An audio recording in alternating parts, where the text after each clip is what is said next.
one day, everybody will have always been against this. And they will be lying when they say that.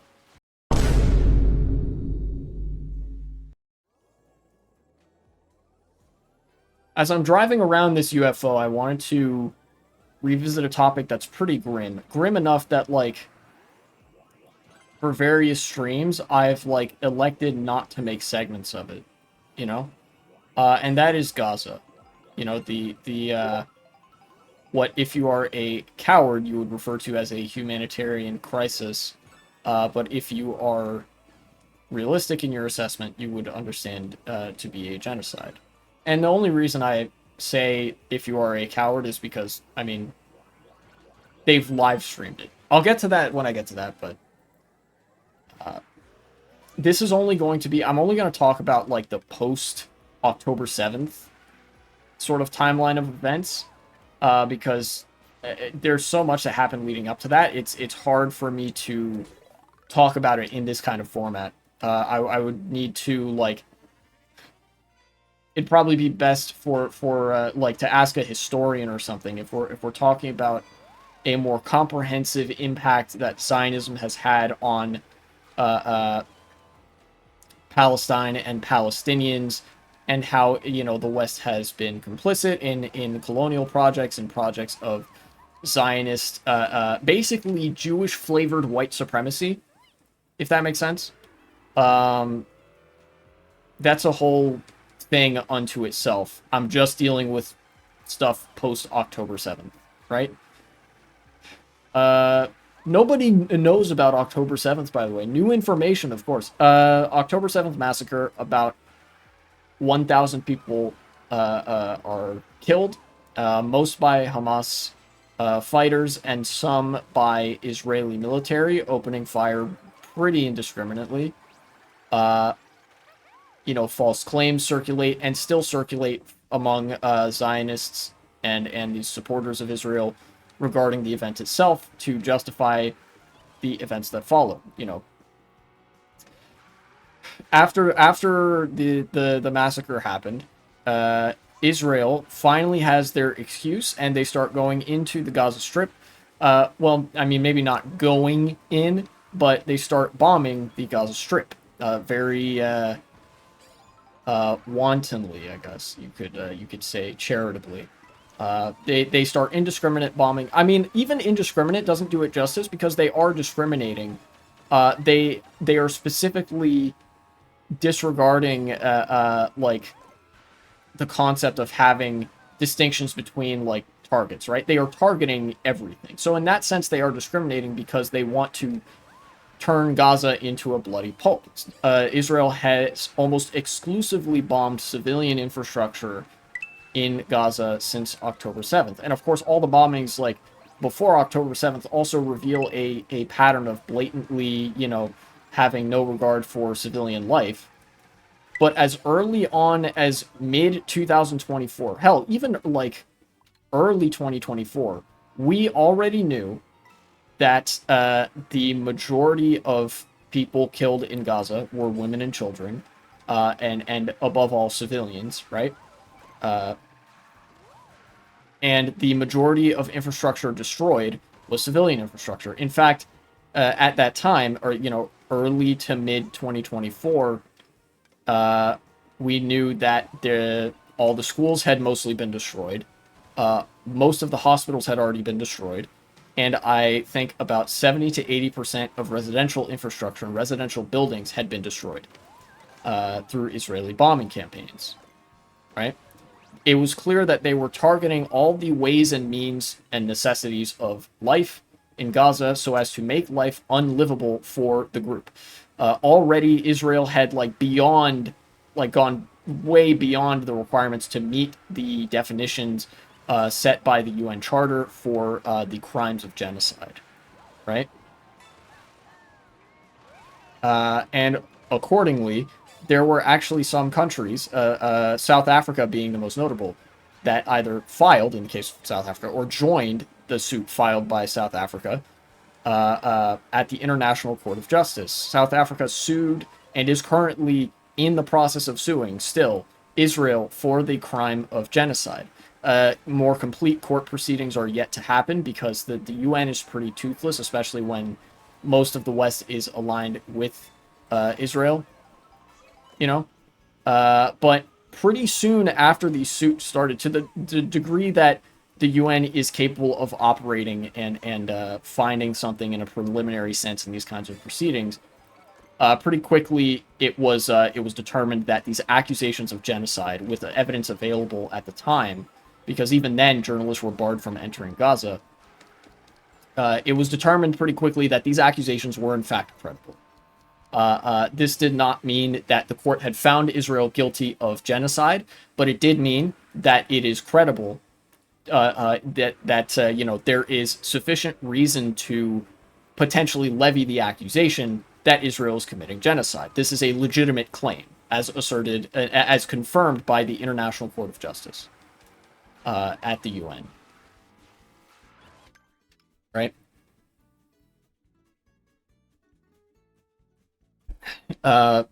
This prompted a number of liberals to hem and haw.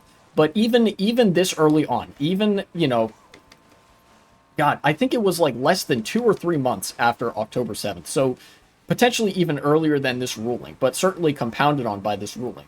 Public sentiment was already shifting against Israel. It seemed that Israel was like losing the propaganda war by its own doing. You know. Again, I think it's important to highlight that there are some liberals that continue to, and were at the time, hemming and hawing about what genocide even means anyway, and why are we so fixated on using that word, right?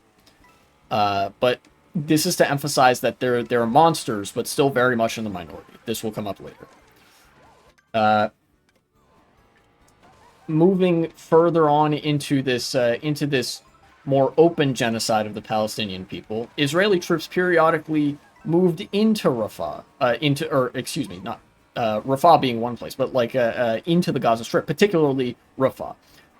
They started pushing Palestinians further and further south. Because of how little information, detailed information, comes out of the Gaza Strip, I don't know what the details of like where Israeli troops are right now is. It just seems like they're all over the place. They're completely shutting down the border of the Gaza Strip. Nonetheless, troops have been on the ground at various points, and the purpose of them being there at these various points, starting in 2024, following court proceedings at the UN, is to sort of forcibly move Palestinians southward, away from their homes, and basically into kill boxes. Even back then, there was a growing concern of the sort of shooting fish in a barrel style of massacre, wherein Palestinians would be told to go to humanitarian safe havens, and then the Israeli government would bomb those safe havens. They would airstrike them, they'd drone strike them, whatever else, you know. Later on in 2024, interspersed with all of this, Israel would start antagonizing some neighbor countries. I remember, I think it was 2024 that Israel did some kind of invasion into Lebanon. They're still fighting there. Israel has been active in Syria. I think that has persisted for much longer. That started outside of this post-October 7th phase of the genocide, but nonetheless, it is worth noting. And this kind of served to keep Israel in a state of war. You know? Because the state of war is the easiest way to justify crimes of war. Like, oh wow, people die in wartime. Thank you, genius. You know, it's kind of like it serves multiple functions. The Israel being in a constant state of war.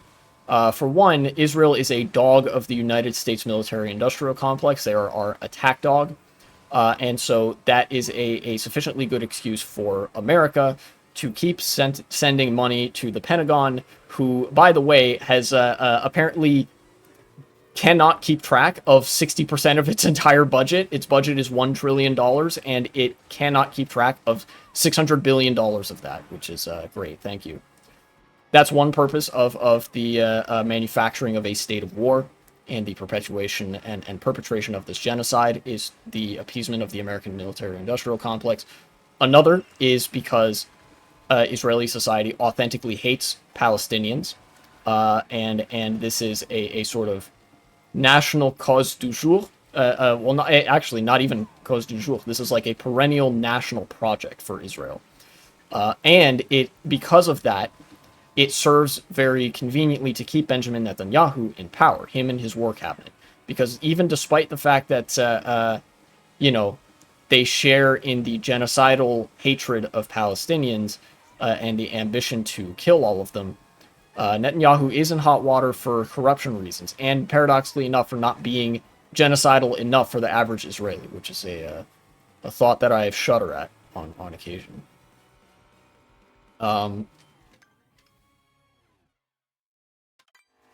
Very late in 2024, I think it was like December 2024, or even this could be getting into early 2025.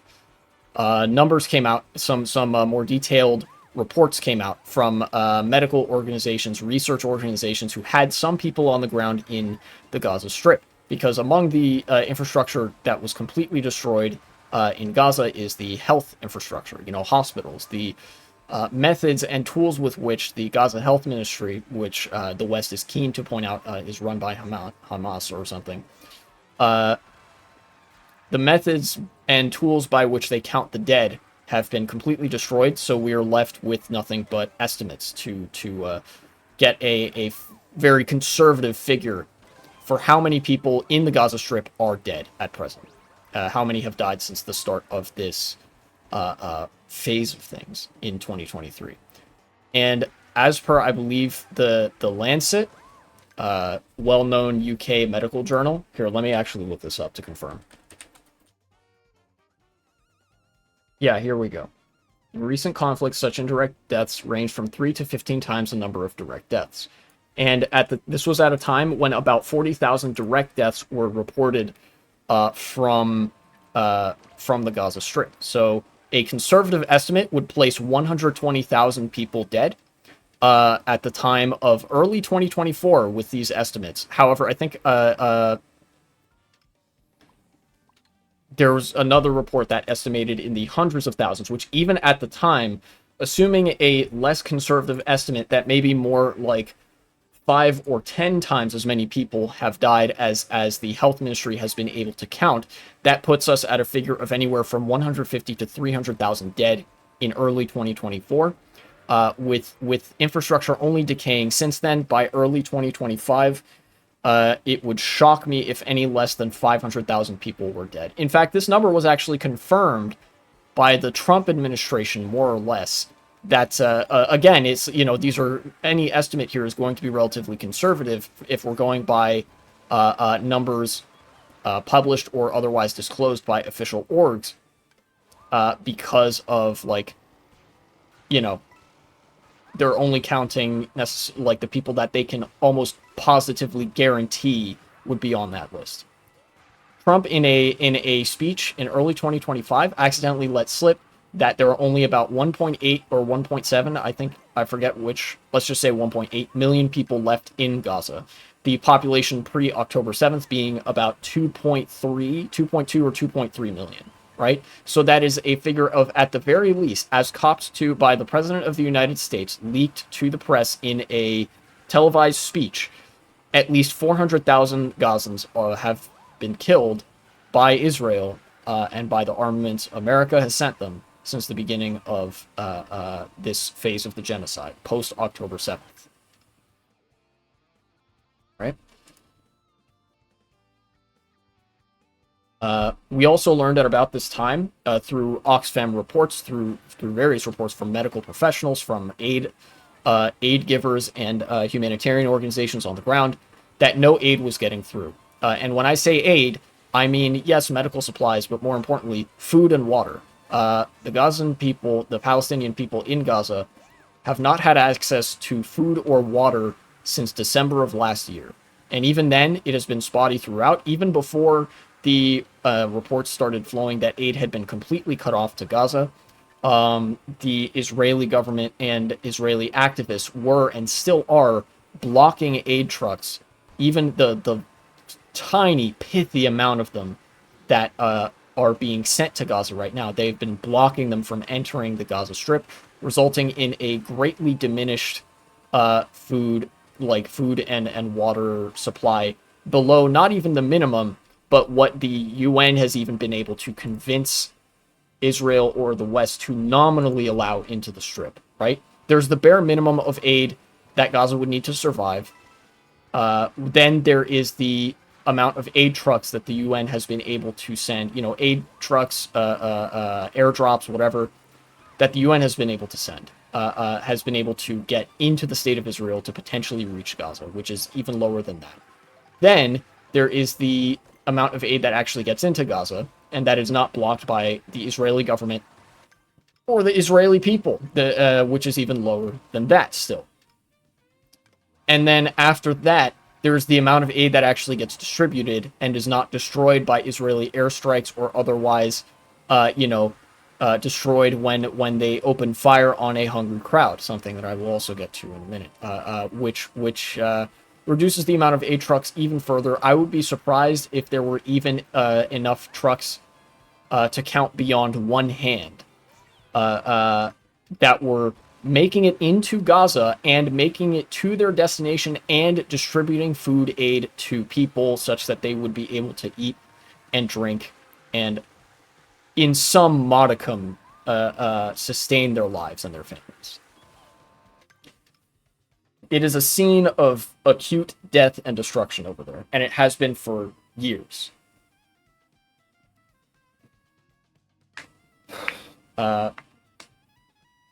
We've seen countless videos to this effect as well. We've seen, on social media, on Twitter, on Blue Sky, wherever else, on TikTok, I'm sure everybody has seen videos of Palestinian children being shot, of people starving, of people dying, of people being bombed. In all its gruesome detail, this genocide is being live streamed to us for the entire world to see, and yet still the West does nothing about it. It's only with the construction of the Gaza Humanitarian Foundation, a organization whose sole purpose is to commit the war crime of perfidy, that the West is even paying enough attention to the shifting sentiment of the public regarding Palestine to actually, get in front of the camera to say, actually, we think this is bad,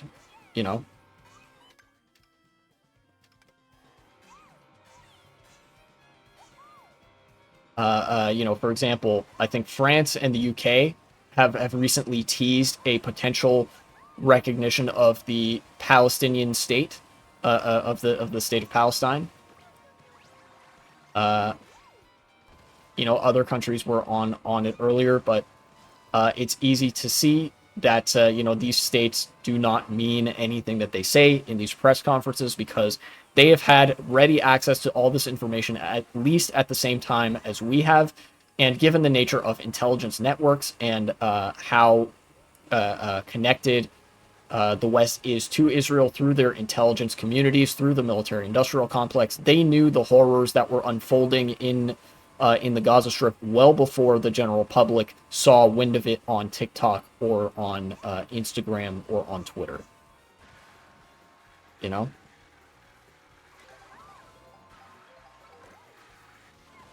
In fact, relating to the Gaza Humanitarian Foundation, the purpose being they lure in civilians with the promise of aid in a sloppy, distribution site, sloppily organized manner that sort of cordons people off and treats them as subhuman, even just when making a queue, when forming a line to distribute the aid, and then shoots them when they come to collect. We've heard some testimonies from people who signed up for the GHF, for former American military contractors, soldiers who signed up for the GHF, thinking that they were doing some act of charity, thinking that, oh yeah, people are starving in this region, they need help, they need aid, and we are here to deliver that aid to them. I saw recently an interview with an American military contractor where he recounted the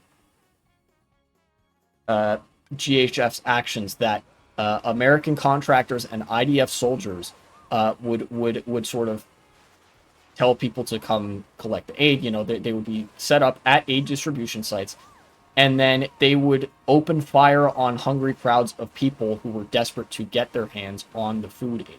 All the while, you know, the talking points invoked to justify such action are along the lines that you know, Hamas was coming to steal that food aid. That, you know, not too dissimilar to some of the austerity politics kind of talking points that essentially boiled down to you know, if we let these people take the food aid, they would have the food aid.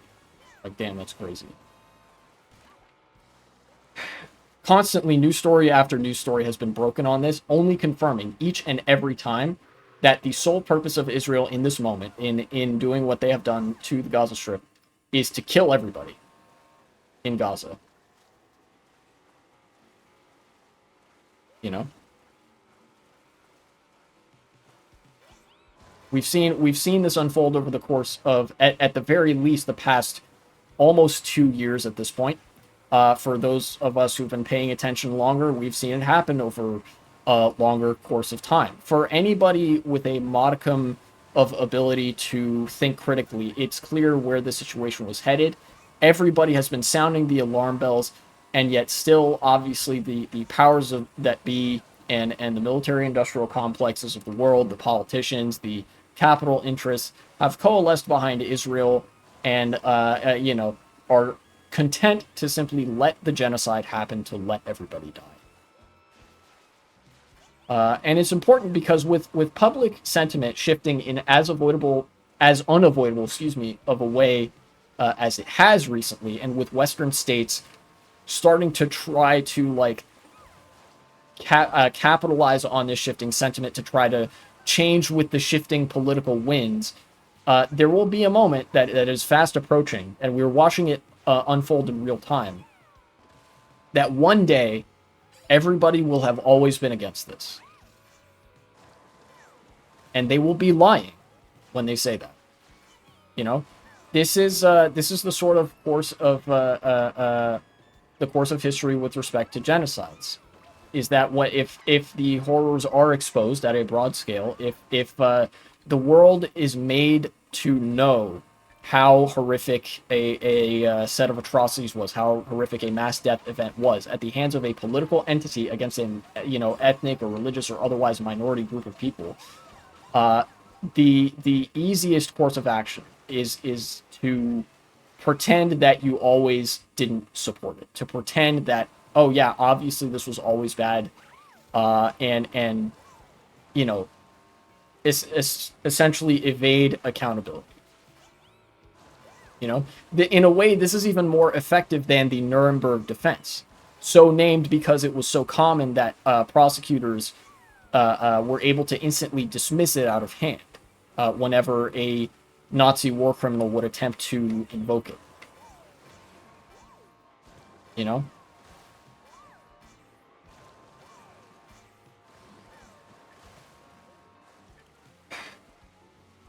There's not much we can do, if I'm being realistic. There isn't a whole lot we can do to prevent the fact that a lot of people are going to die. A lot more people, right? That doesn't mean you shouldn't try. In fact, everything that you do, even if it doesn't stop the genocide, it does improve the potential situation after the fact. It increases the degree to which people will need to lie and misrepresent themselves as being principally anti-genocide. You know, you know, every protest, every demonstration, every chorus of of public sentiment demonstrating how much Israel is just a fucking threat to world peace and how much they just hate Palestinians with a burning passion and just want to see those children die so that they may achieve their ethno-state Greater Israel project. Every little bit that establishes that, like, that narrative, that picture of events that the whole world has known for years, contributes to how convincingly the moderates and the sort of whingers must lie to try to convince people that they were always in that anti-genocide camp. And it creates an environment of greater and greater ease to bully the proponents of genocide into submission, right?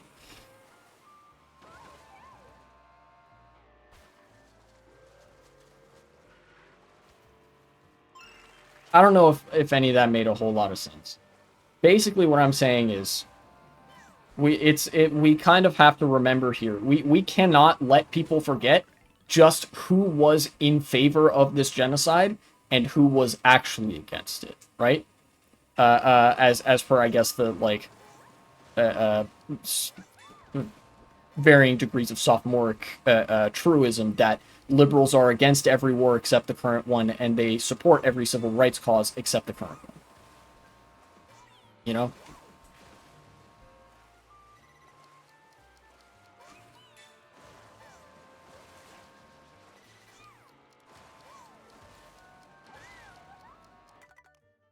Sounds like this is about the world leaders not doing nearly enough regarding the Israel-Palestine war. Yes, I was trying my hand at giving a brief recounting of events between October 7th and now, the path that this genocide has taken, and sort of what I believe to be some of the big steps that were hit along the way, and sort of where we are now. And I believe that where we are now is the point where, we start to see the phrase that one day everybody will have always been against this become real. There's going to be a lot of people sort of disingenuously, to save face, shifting over. Or maybe they even will be convinced into believing that they were always against this. The classic sideliney liberal types that were initially sympathetic to Israel, but then changed their views over time. That shift is happening where one day everybody will have always been against this. And I'm trying to stress that we have to remember exactly who was and wasn't against this from the beginning, and we have to never let people forget that they weren't initially against this genocide when it started accelerating into its like final solution phase.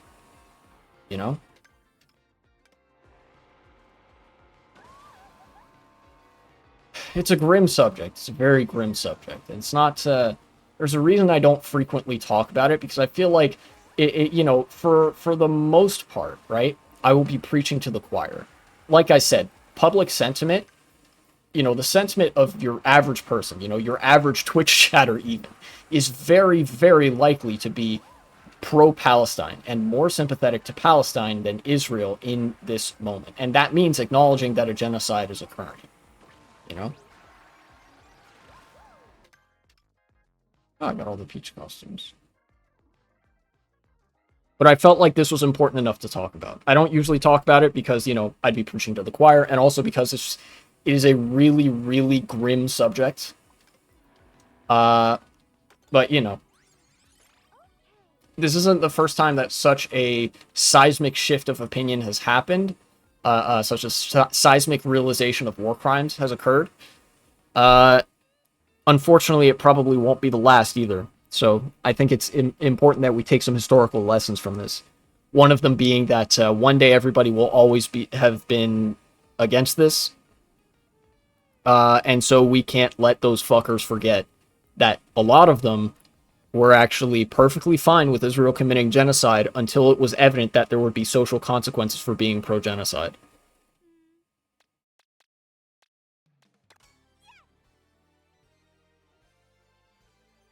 If that's a segment, cut it there. Thanks for watching, and support the channel if you would be so kind.